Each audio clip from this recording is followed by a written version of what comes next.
2023년 신상 M2 맥북 프로 14인치가 도착했습니다. 램 16기가에 512기가 SSD를 탑재한 기본형 모델이고요. 쿠팡 사전 예약에서 10% 카드 할인을 받아서 251만원에 구매했어요. 박스 디자인은 많이 보았던 맥북 프로의 디자인입니다. 옆면에는 애플 로고와 맥북 프로 로고가 박혀 있고요. 앞면에는 맥북 프로를 펼친 이미지가 꽉 차게 자리 잡고 있습니다. 최신 애플 기기들은 환경을 생각한다고 비닐 포장을 다 없애버렸죠.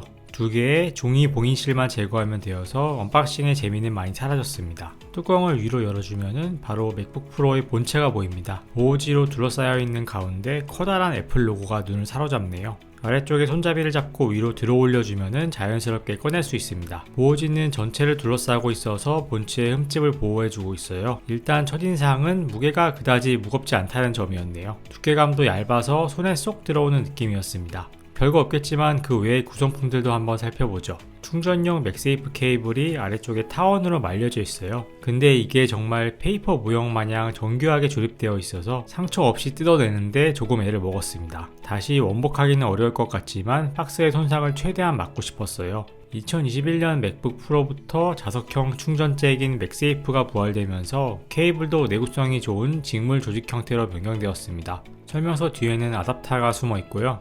아답터도 보호지가 꼼꼼하게 붙어 있어서 잘 떼어주었습니다. 옆면에 애플 로고가 각인되어 있는 익숙한 모습의 아답터네요. 이 플러그 부분만 뽑을 수가 있고 이걸 바꿔주면 해외에서도 사용할 수가 있죠.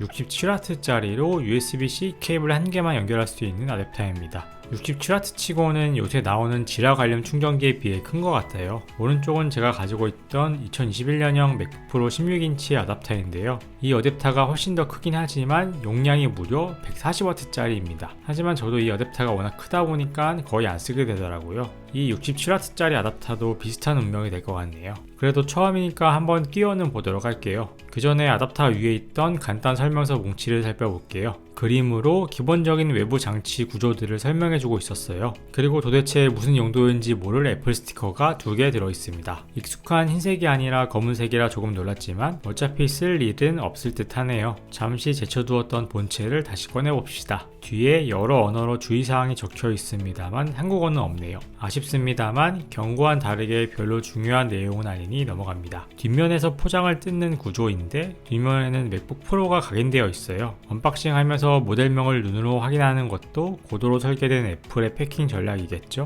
보호지를 제거하니 드디어 맥북 프로 14인치의 빛깔이 모습을 드러냅니다. 맥북 프로는 실버와 스페이스 그레이 두 가지 컬러로 출시되었는데요. 이 모델은 다소 어두운 색인 스페이스 그레이 컬러입니다. 다른 일반적인 노트북들과 다르게 뒷판에 열 배출을 위한 통풍구가 없는데 대신 좌우면과 뒤쪽에 통풍구를 뚫어 놓았어요.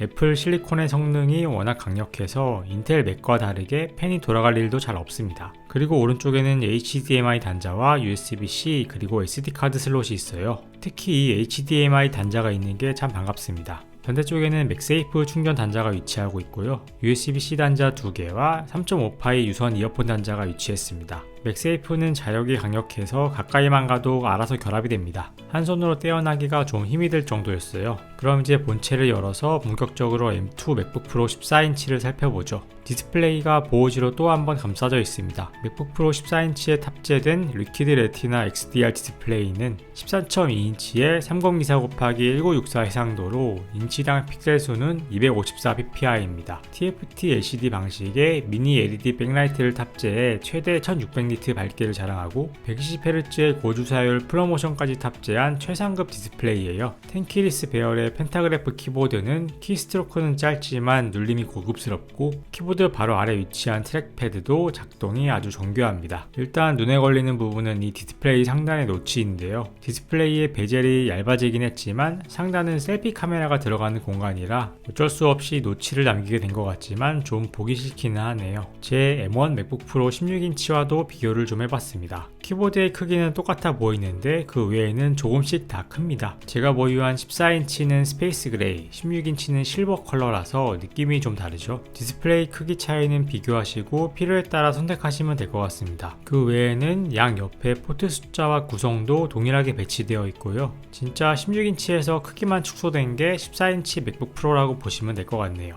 14인치와 16인치는 두께도 거의 차이가 나지 않습니다. 뒷면의 전체적인 디자인 구성 요소도 동일하고요. 두 기기의 크기 차이는 이렇게 겹쳐놓고 보면 확연하게 차이를 느낄 수 있습니다. 14인치는 그래도 휴대가 편한 수준인데 16인치는 좀 버겁습니다. 무게도 14인치는 1.6kg대이고 16인치는 2.1kg대로 차이가 꽤 납니다. 밖으로 자주 가지고 다니는 용도라면 14인치가 나을 것 같아요. 크기를 비교해서 참고하시라고 아이패드 11인치도 옆에 함께 놓아봤어요. 이렇게 놓고 보니 아이패드 프로 11인치가 작아 보이네요. 하지만 데스크탑 성능 뺨치는 맥북 프로의 생산성과 아이패드를 비교할 바는 안 되죠. 말 나온 김에 M1과 M2의 성능 차이는 얼마나 날지도 궁금한데요. 이번에 구매한 M2 프로를 탑재한 14인치 맥북 프로와 2021년도에 출시된 M1 프로를 탑재한 맥북 프로 16인치의 벤치마크를 돌려봤어요.